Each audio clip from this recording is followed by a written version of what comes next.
زندگی یہ نہیں ہے کسی کے لیے۔ ان 82 لوگوں نے 22,000 کو ہمیشہ کے لیے ختم کر دیا۔ ایک بھی یزیدی سمجھے آپ زندہ نہیں ہے، اور 82 لوگ ہیں وہ حیات ہیں اور ان کے غلام بھی حیات ہیں۔ تو عقل کا یہاں استعمال نہیں ہے، یہاں روحانیت و عشق کا استعمال ہے، اور اللہ انہی کو زندہ رکھتا ہے سمجھے آپ جو اللہ کے راستے میں قربان ہو جاتے ہیں۔ اور اہل حق کبھی ہارتے نہیں ہیں۔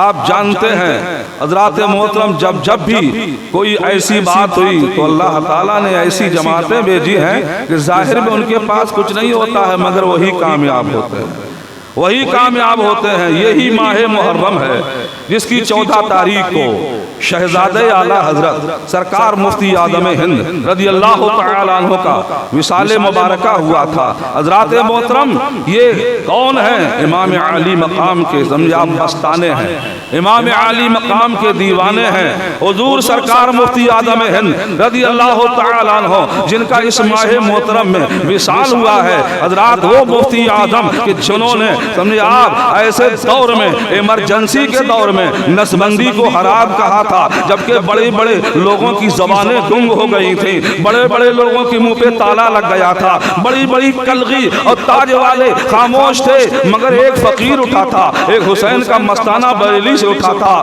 شہید کربلا کا دیوانہ اٹھا تھا، سمجھے آپ اہل بیت کا چاہنے والا اٹھا تھا، اور اس نے کہا تھا مجھے حکومت کی پرواہ نہیں ہے، سمجھے آپ مجھے حکومت کی پرواہ نہیں ہے، حاکم کی پرواہ نہیں ہے۔ حضرات محترم، تو لوگوں نے کہا اے مفتی اعظم آپ کیا کہہ رہے ہیں؟ کیا حرام ہے؟ نسبندی حرام ہے؟ یہ قرآن کا فرمان ہے، یہ اللہ کا فرمان ہے۔ تو کہا اے مفتی اعظم، اے شہزادہ اعلیٰ حضرت، اپنے فتوے کو بدل دیجئے، اپنے موقف کو بدل دیجئے، اپنے نظریے کو بدل دیجئے، آپ اپنے حکم کو بدل دیجئے۔ تو مفتی اعظم فرماتے ہیں اے لوگوں، یہ بریلی ہے، بریلی، یہاں فتویٰ نہیں بدلا جاتا، اگر وقت پڑے گا تو اللہ تعالیٰ حکومت کو بدل دے گا،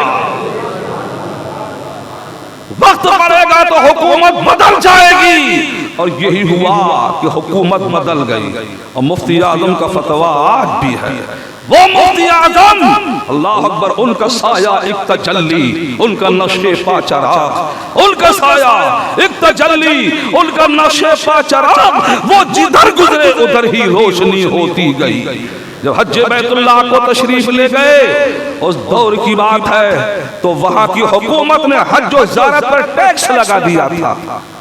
حج پر ٹیکس دینا ہوگا، زیارت پر ٹیکس دینا ہوگا۔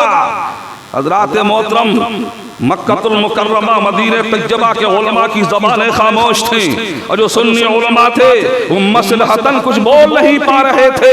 سمجھے آپ حضور سرکار مفتی اعظم ہند جب مدینہ مکہ معظمہ تشریف لے گئے تو آپ نے دیکھا کہ حج و زیارت پر ٹیکس لگایا گیا ہے، تو آپ نے وہیں پر اس کے حرام ہونے پر ایک کتاب لکھی ہے، سمجھے، اور آپ نے لکھ کے بتا دیا کہ حرام ہے حج و زیارت پر ٹیکس لینا۔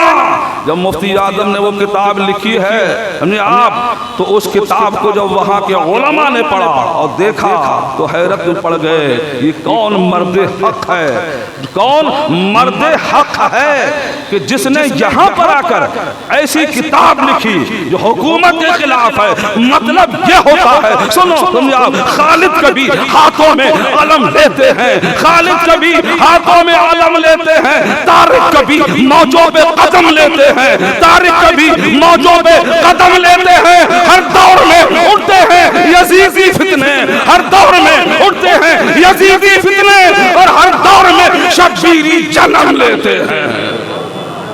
حضرات، اہل حق وہ ہیں جو ہمیشہ حق بولتے ہیں۔ آپ نے دیکھا کہ نجدیوں نے بڑا ایک مکہ مدینہ طیبہ کے قبرستان کو مسمار کر دیا ہے، فاطمہ کا گنبد توڑ دیا، حسن کا گنبد توڑ دیا، سمجھا صحابہ کا گنبد توڑ دیا، اماموں کا گنبد توڑ دیا۔ جب میرے مفتی اعظم کی نظر ان گنبدوں پہ پڑی، جنت البقیع پہ پڑی، جنت المعلا پہ پڑی، تو آپ کی آنکھوں سے آنسو جاری ہو گئے، اور مفتی اعظم فرماتے ہیں کہ یا رسول اللہ، تیرے حبیب کا پیارا چمن کیا برباد، یا اللہ تیرے حبیب کا پیارا چمن کیا برباد، الہی نکلے یہ نجدی بلا مدینے سے، الہی نکلے یہ نجدی بلا مدینے سے، یا متقی بن کر دکھائے اس زمانے میں کوئی، متقی بن کر دکھائے اس زمانے میں کوئی، ایک ہمارے مفتی اعظم کا تقوی چھوڑ کر جا الحق وزہق الباطل ان الباطل کان زہوقا، بے شک حق آیا اور باطل مٹا، باطل کو مٹ نہیں ٹھہرا۔ اللہ تعالی ہم سب کو ان اہل حق کی محبت عطا فرمائے، وما علینا الا البلاغ۔